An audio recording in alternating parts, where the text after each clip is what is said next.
Hey everyone! It feels like forever since the last time I've been to the shoreline. The waves have just been pounding in every day from the north, from the east.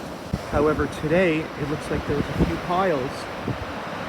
So hopefully I can go find some stuff. Well, here's my first shard of the day. It's the bottom of a bottle. You can see the ridging right over here. Look at that, it's a screw cap. You can see right over here the threading from the top of the bottle lip. Well, let's keep looking. Look right over here. Look at this. It's a marble. It's smaller. I'd say it's about 11 millimeters. Might even be 10 millimeters. Look at the color on it too. Such a nice little color, really soft. This is an early marble, you know, I'd say about maybe 1950, right after World War II. A nice bright little find. I'm pretty happy I found this. Check out this beautiful bonfire, everybody. It's a piece of cornflower blue, so there's less cobalt oxide when they make the bottle. It's got some amazing creasing to it. It's got some inclusions as well, you can kind of see on the inside. I don't find a lot of cornflower blue bonfire glass out my way. This is pretty rare. This is a really stellar find. This is a really good pile. I'm gonna have to give it a little bit of a kicking and see what I find. Look at this. I just dug this piece up. It's an old insulator. You can see these lines right over here. That's known as the pinhole threading. It's still used today, and they've been using it since the 1860s. It's got a huge air bubble in it right over there. Wow, my goodness. Ay caramba. Oh, look over here. You can see it right on the edge. This is some bruising over here. So the glass looks like it's chipped. In the glass world, oh my God, look out, look out. Look at that. I would have completely lost. You can see I got these big piles going here. And this piece was just about to get washed away. Or I was just about to get washed away right over there. And then I found this at the last second. I have to wait for these waves to retreat so I can check these piles. It is low tide. It's about 1.5 feet. Anything higher than 1.5 feet. And I really can't come down here. It's a little too dangerous. Check out this lavender finger over here.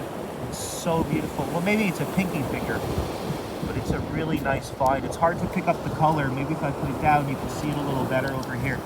I know what this is going to be, everybody. This one over here. Look at these lines. So this is a pretty common pattern. You might find this out where you live. This is from an old orange crush bottle. You can find these in clear, and you can find them in an amber brown. I actually believe I have a clear one that I've dug, and it's in my collection at home. So that's going to be fun if we go home and we're able to match this to the bottle. I just love when I'm able to find a piece and I can identify it for everybody at home, because this is something that was quite common. So there's a good chance you can find this on your beaches at home. Oh yeah, look at this right over here, everyone. So this is a kiln stilt for firing ceramics in a kiln. You can stack multiple items using these, and what that does is that keeps the air, the hot air, circulating. It's a really neat little find because it tells me that people were making ceramics in my small little town long before you could go to a Walmart and buy them or order it off Amazon.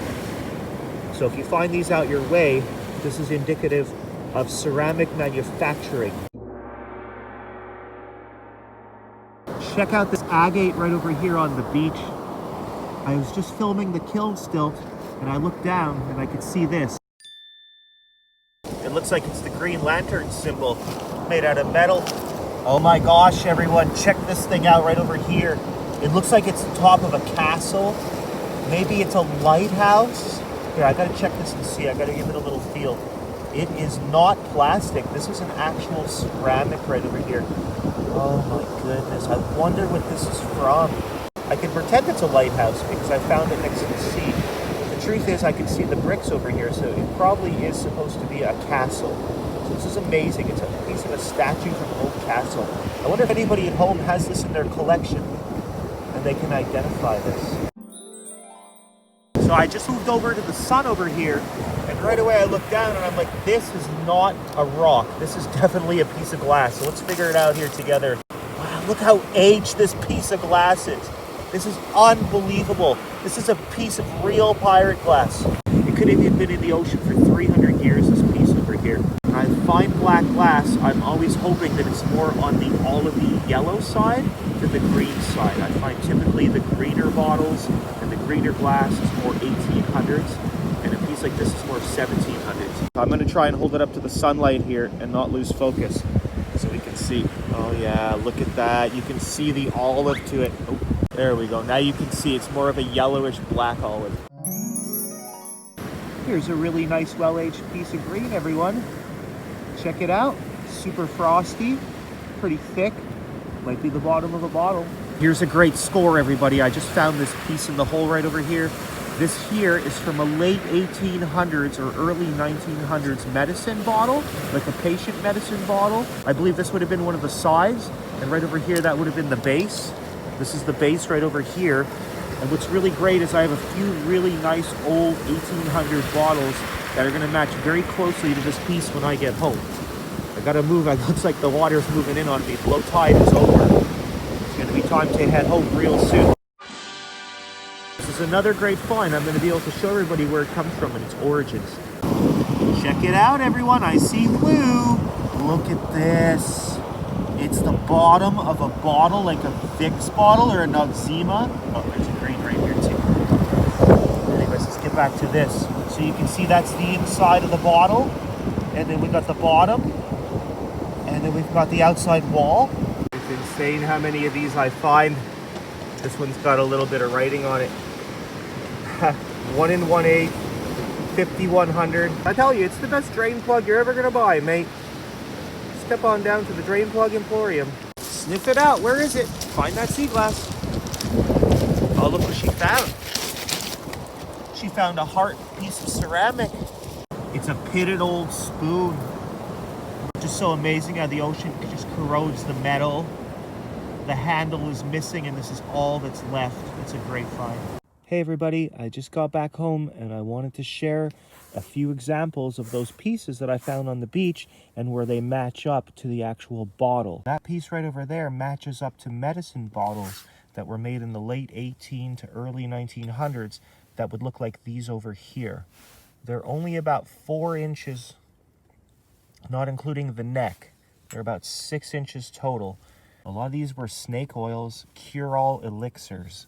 I think a piece like this absolutely would have just been the bottom right over here. It would have fit right onto the side, connected right on the bottom of the bottle, and there probably just wouldn't have been no embossing on the side because a lot of these would have had a label on them. This one here was made by David and Lawrence Company Limited, and the second one was made by Thomas Wood and Company out in Boston, where this one was made in Montreal.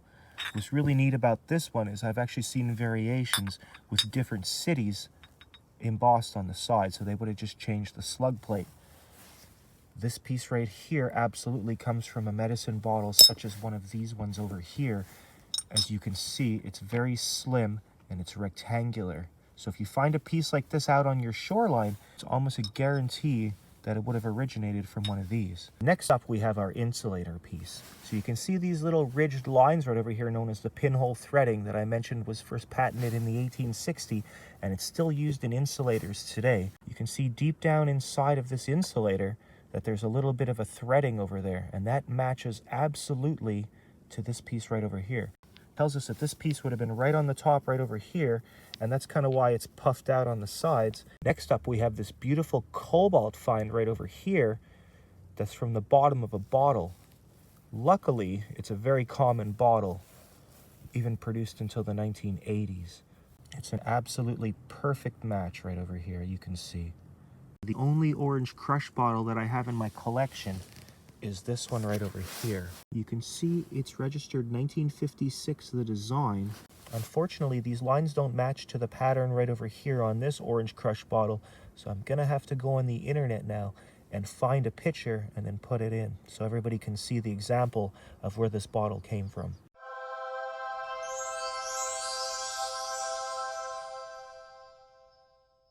I just can't thank everybody out there enough for all of your love and your support. It brings me so much joy that I'm able to take you guys to the beach with me, show you what I'm finding, and more importantly, share the knowledge that I've acquired over the years of studying glass and picking the beaches to help people out there enhance the experience of what they're finding. It's going to be time for me to go home though, but I'll see you guys again real soon.